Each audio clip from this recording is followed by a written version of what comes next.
నొప్పి మాయం, సర్జరీ దూరం. మోకాలు మరియు నడుము నొప్పులను ఇకపై భరించాల్సిన అవసరం లేదు. ఆపరేషన్ లేకుండా అత్యాధునిక చికిత్స. Indo British advanced pain clinic సంప్రదించండి 9807556789. ఆ టీడీపీ ఎమ్మెల్యే తీవ్ర అసంతృప్తితో రగిలిపోతున్నారా? లోపల అంత పెట్టుకుని పైకి మాత్రం నాకేం అవసరం లేదు, చూడండి నేనెంత ఉల్లాసంగా ఉన్నానో, ఎంత ఉత్సాహంగా ఉన్నానో అంటూ బిల్డప్ల మీద బిల్డప్లు ఇస్తున్నారా? ఆయనతో పాటు ఆ సామాజిక వర్గ నేతలు కూడా ఫైర్ అవుతున్నారా? ఇంతకీ ఎవరు ఎమ్మెల్యే? దేనికోసం ఆయన అలకగాని అలక?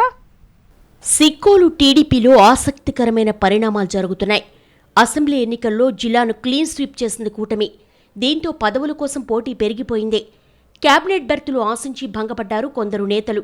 ఈ క్రమంలో కొత్త కొత్త లెక్కలు బయటకొస్తున్నాయి.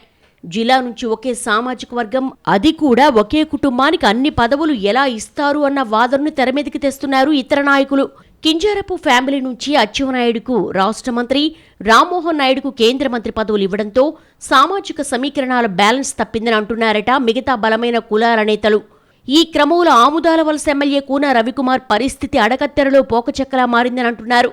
పార్టీ ప్రతిపక్షంలో ఉన్నప్పుడు జిల్లా అధ్యక్ష బాధ్యతలు నిర్వహించిన కూన క్యాడర్ను ముందుండి నడిపించడంలో సక్సెస్ అయ్యారు. ఆయన మీద పలు కేసులు కూడా బుక్ అయ్యాయి. పైగా ఆయనది జిల్లాలోని ముఖ్యమైన సామాజిక వర్గాల్లో ఒకటైన కాళింగ కమ్యూనిటీ కావడంతో క్యాబినెట్ బెర్తు ఖాయమని అనుకుంటున్నారట అనుచరులు. ముందే కేంద్ర మంత్రిగా రామ్మోహన్ నాయుడు ప్రమాణం చేయడంతో ఇక కాళింగుల కోటాలో రాష్ట్ర మంత్రివర్గంలో కూన రవికుమార్కు ఖాయమని లెక్కలేసుకున్నట్టుగా చెప్తున్నారు.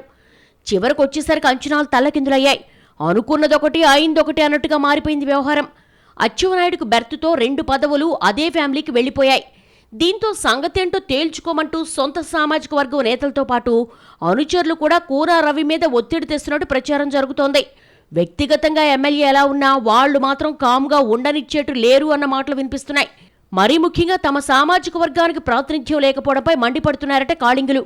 వాళ్ల సంగతి అలా ఉంటే రవికుమార్ మాత్రం తనకు ఎలాంటి అసంతృప్తి లేదని, అధినేత చంద్రబాబు ఏ బాధ్యత అప్పగిస్తే ఆ పని చేస్తానని చెప్తున్నట్టుగా తెలుస్తోంది.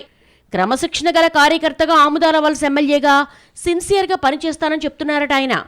కానీ పైకాల చెబుతూనే ప్రభుత్వం తనకు కేటాయించిన గన్మెన్ను తిరస్కరించడం, రామ్మోహన్ నాయుడు, అచ్చెన్నాయుడు ఉన్న సభల్లో మిగతా ఎమ్మెల్యేలు పాల్గొన్నా కూన ఆయన వర్గం కనిపించకపోవడం చర్చనీయాంశమైంది.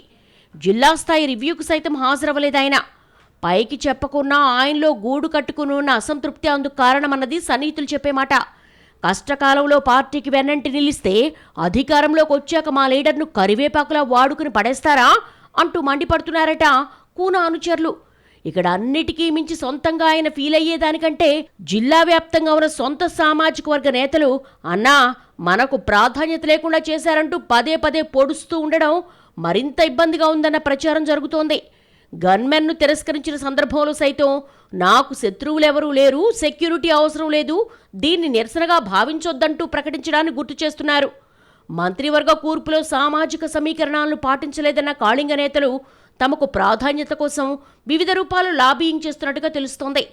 లేదు లేదంటున్నా ఏదో రకంగా బయటపడుతున్న కూన రవికుమార్ అసంతృప్తిని చల్లార్చే ప్రయత్నాన్ని టీడీపీ అధిష్టానం చేస్తుందా, లేక అలాగే వదిలేస్తుందా అన్నది చూడాలంటున్నారు రాజకీయ పరిశీలకులు.